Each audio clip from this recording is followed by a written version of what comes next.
one thing like I'm really trying to do is like surrounding myself with people who are complementary to my vision, or like and that inspire me to be better and to do better. Like being, you almost kind of like borrow energy in a way. It's like trying to align yourself with people that have skills that you're trying to learn. That has been, yeah, very, very impactful for me.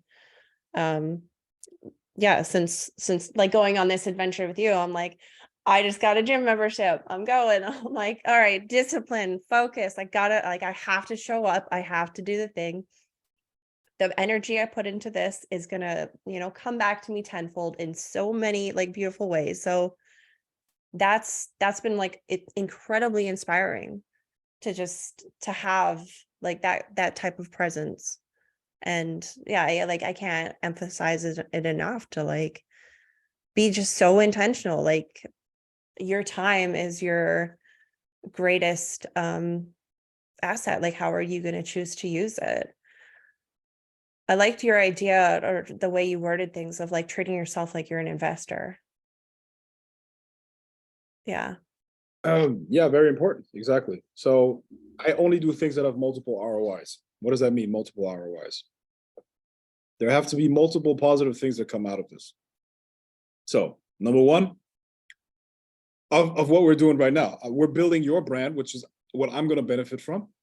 Number two, this is going to be content that I can put on my YouTube, which is value that I can put out there. Number three, people are going to be informed through that value that we're putting out there.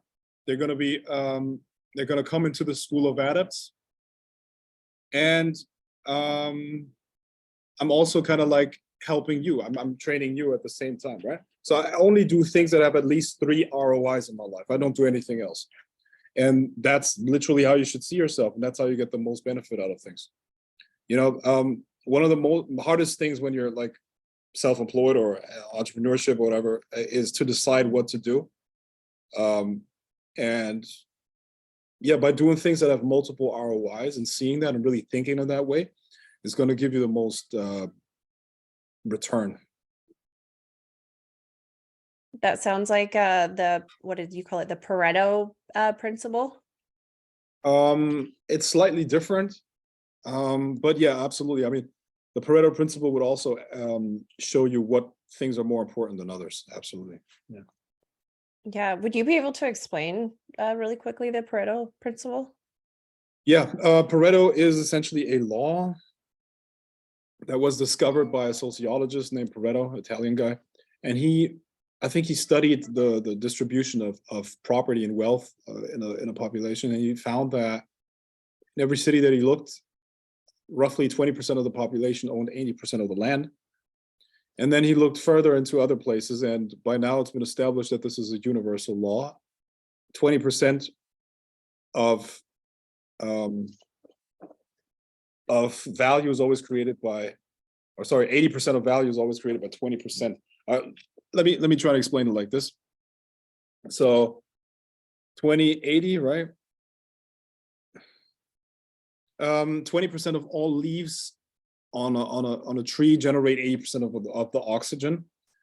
20% of all rivers carry 80% of all water on Earth. 20% of your cells use up 80% of your energy. 20% of your customers are going to generate 80% of your revenue. 20% of all men fuck 80% of all women. And other things. So, but Pareto can also be applied to Pareto. So what is 20% of 20? That's 4. So, and what is 80% of 80? 80% of 80 is, I think, 64. So 4% of all leaves generate 64% of all oxygen on a tree. 4% of all men fuck 64% of all.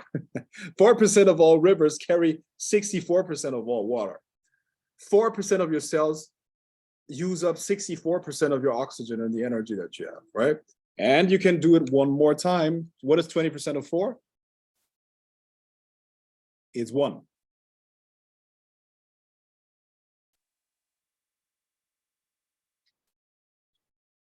And 80% of 64 is 51.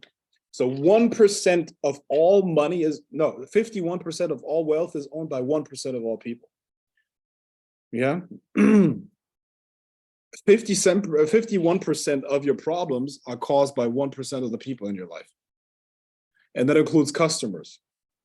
That's why I handle my businesses in the following way. Whenever I have a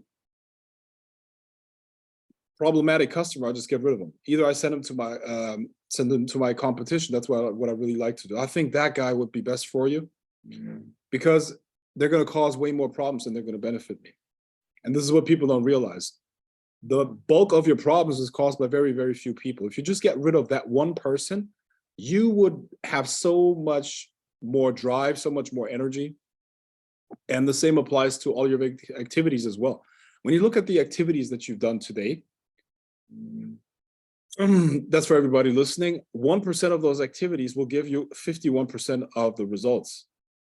Let's say you're a salesperson. Those calls, maybe you did 100 calls, that one call, or that you made 100 calls, 2 of those calls got you a customer. So one of those calls got you 50% of your results.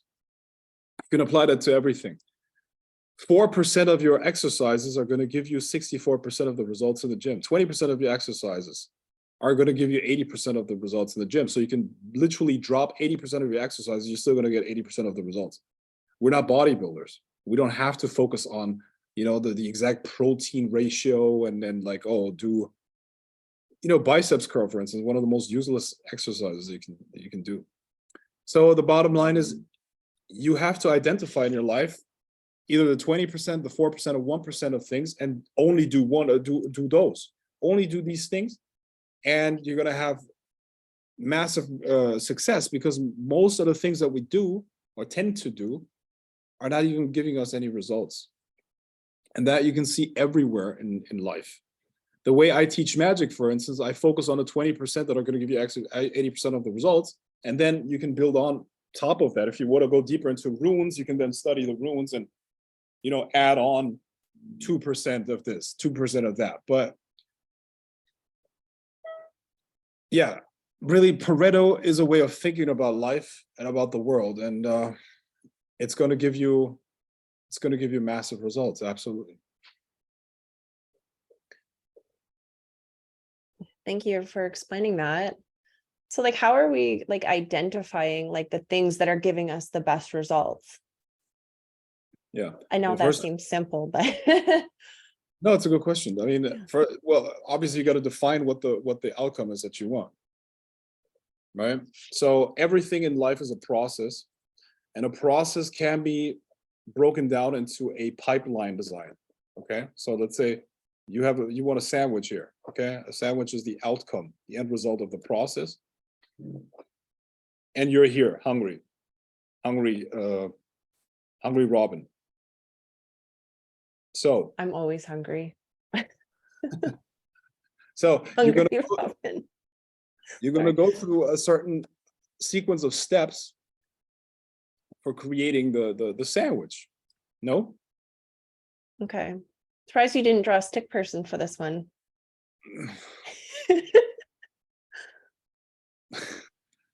Well, Robin, you're so beautiful, I could never draw you. I'm not even So you're gonna go through a sequence of steps. No? You're gonna walk into the kitchen. Step 2, grab a plate and knife.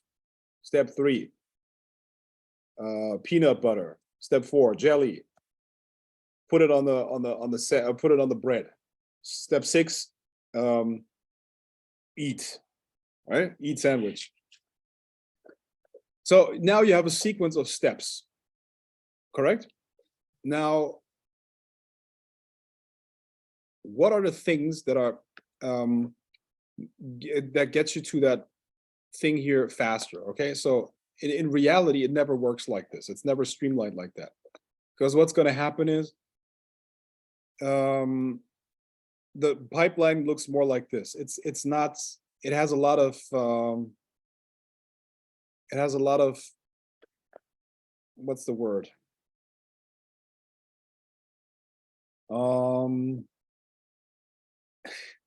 It's uneven, if that makes sense. There are a lot of problems there. Okay, so imagine there's water flowing through this pipeline. You could improve everything up here, okay, but what's actually going to make the biggest impact is evening out this here. Okay, so the biggest dent must go.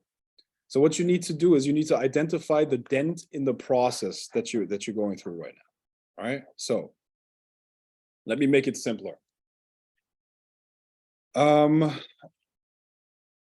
What is the biggest dent in the process of creating the sandwich right now? Okay, so I have no jelly.